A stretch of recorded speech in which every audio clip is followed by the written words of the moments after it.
Buenas, bienvenidos. Mi nombre es Alexandra Elizabeth Amador Martínez y hoy estaré a través de este video explorando un tema fascinante como lo es la psicopatología de la memoria. Y hablando de memoria, podríamos decir que no es un simple archivo de recuerdo, sino más bien un proceso contributivo y complejo que cuando se altera puede dar lugar a manifestaciones clínicas muy significativas. Y hablando de esas manifestaciones, trataremos la definición de lo que es la amnesia. Y esta es la pérdida o alteración de la memoria. No es solo olvidar cosas sin importancia, sino que implica la incapacidad patológica para recordar informaciones específicas o experiencias o eventos. Es un síntoma común en muchas enfermedades neurológicas y psicológicas, y su relevancia en la psicopatología radica en que la memoria es un pilar fundamental de nuestra identidad y funcionamiento diario. La memoria puede ser temporal o permanente y su impacto varía desde una leve confusión hasta la total incapacidad para formar recuerdos del pasado. Como tema o punto número 2, trataremos la amnesia retrograda y el síndrome amnésico. Iniciando con lo que es la amnesia retrograda, podemos decir que es la incapacidad para recordar eventos que sucedieron antes del inicio de la amnesia. La persona olvida su pasado, ya sea de forma parcial o total.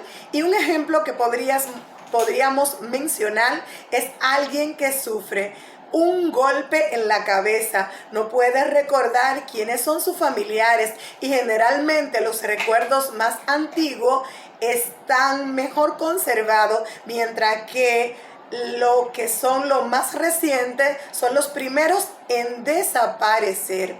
El síndrome amnésico es una condición más compleja que la amnesia retrograda. Se caracteriza por una difícil o severo, más bien déficit severo de la memoria a corto plazo, conocido como lo es la amnesia anterograda, incapacidad para formar nuevos recuerdos.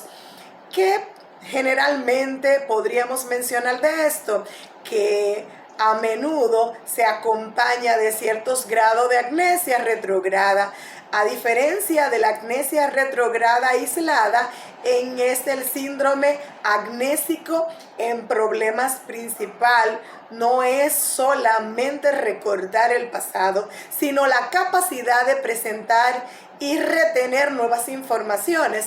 Un ejemplo clásico de esto es en un paciente que, a pesar de tener buenos recuerdos de la infancia, olvida rápidamente la conversación que tuvo apenas hace unos minutos. Y hablando de lo que son las diferencias claves entre ambas, podríamos mencionar que la amnesia retrograda se centra en la pérdida de recuerdos del pasado, mientras que el síndrome amnésico es el cambio. Se caracteriza por lo que son las dificultades para adquirir nuevos recuerdos, que a menudo coinciden con una pérdida de lo que son los recuerdos del pasado. Y como punto número 3 vamos a mencionarles lo que es la interrelación entre la memoria y la emoción. La memoria no opera en un vacío, está profundamente entrelazada con nuestras emociones. ¿Y qué podemos decir de lo que es la amígdala? Clave en el procesamiento emocional, lo que son modula más bien las actividades del hipocampo, responsable de la consolidación de la memoria. Este vínculo tiene un doble filo.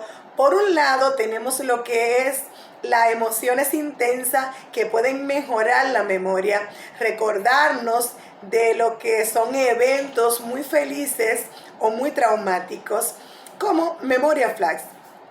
Esto tiene un valor adaptativo.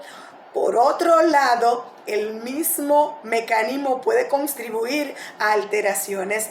Por ejemplo, el estrés extremo o un trauma puede secuestrar este sistema, llevando a dos extremos, donde el primer extremo que mencionaremos es el hipermencia.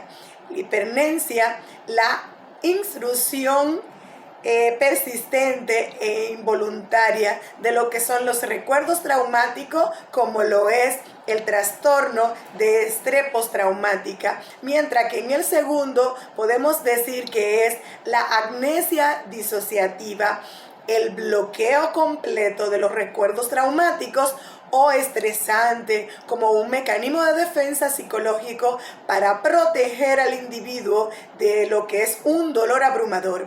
Es un claro ejemplo de cómo la mente puede alterar la memoria por razonamiento emocional. Y en el punto número 4, distorsiones de la memoria.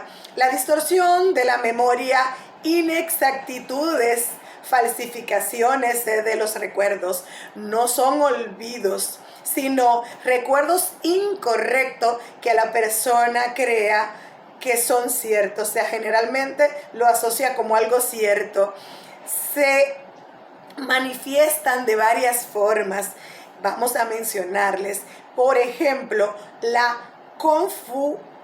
confabulación, que vienen siendo lo que son la creación de recuerdos falsos que a menudo en forma inconsciente para llenar los vacíos de la memoria. La persona no miente, simplemente inventa historias para darle sentido a lo que no puede recordar. Es como, por ejemplo, el síndrome amnésico, donde generalmente se ven más estas manifestaciones, y como lo que es la pseudología fantástica, que son creaciones de historias elaboradas y fantástica que las personas saben que no son ciertas, pero que a menudo presentan como reales. Es un trastorno más cercano a lo que es la mentira patológica, y mencionarle lo que es el amnesia, que es un fenómeno en el que la persona experimenta el pasado como si fuera el presente. Por ejemplo, alguien puede sentir que está en su infancia reviviendo un recuerdo como si fuera un recuerdo que ha ocurrido en ese momento. ¿Y qué podemos decir del déjà vu? Que generalmente pasamos por ese proceso. Sentimiento de haber vivido, experimentado lo que es algo antes. Oh my God. Aunque la situación sea nueva, es una distorsión común y generalmente, gracias al Señor, no es patológica. Y podríamos mencionar la falsificación de los recuerdos, donde esta generalmente podríamos mencionar que es una modificación de un recuerdo real con detalles falsos. Esto puede ocurrir de forma inconsciente por la influencia de lo que son las sugerencias externas o en el paso del tiempo. Un ejemplo es un testigo de un crimen que cambia los detalles de su testimonio después de un informe noticiero. ¿Y qué podríamos mencionar? El impacto de esta disolución es en la vida cotidiana, puede ser grave, ya que le afecta lo que es la percepción de la realidad y la fiabilidad. Qué difícil cuando la memoria generalmente llega a ese grado, complicando el diagnóstico y tratamiento de trastorno psicopatológico.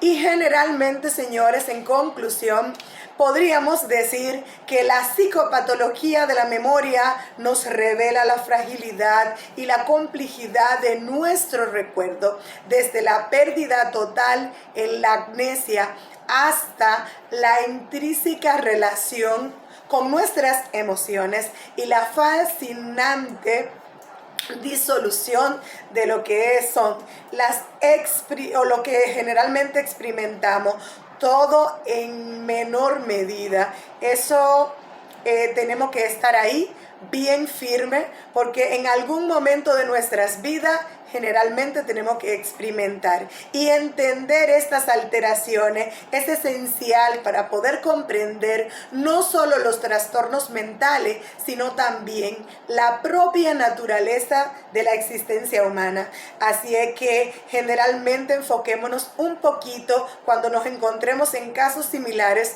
a poder entender la condición de esa memoria, ya que es una condición patológica, no algo que generalmente el paciente quiere vivir.